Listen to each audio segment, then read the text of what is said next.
The fifth question worth examining for any Bible translation in a Muslim majority context is, how is the Greek word kyrios translated?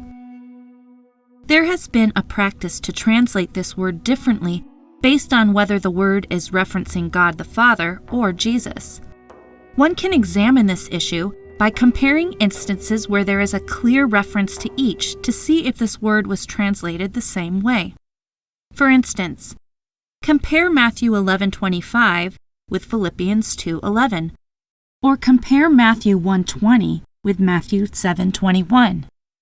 The translations should not undermine the equality of Jesus with the Father.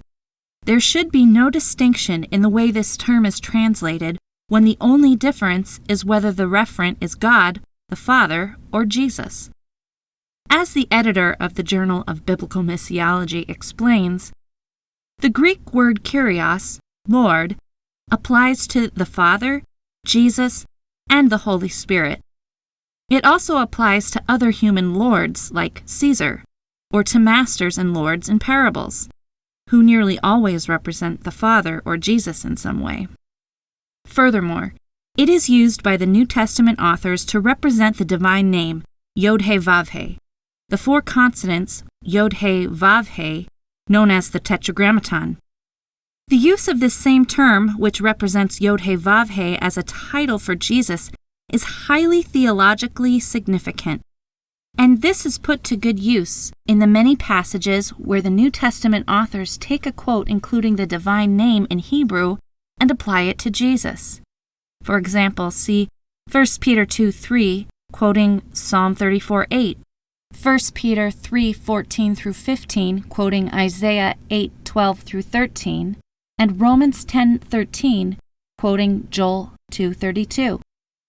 Yet several Muslim idiomatic translations treat references to the name Yod-He-Vav-He in the New Testament differently from instances where kyrios applies to Jesus as a title. The argument is made that using the same term to translate Lord for both God the Father and Jesus is confusing to Muslims because they do not understand how both the Father and Jesus can be God. But should we change the doctrine of the Trinity because some people find it confusing? The key term kyrios is rich in Trinitarian theology.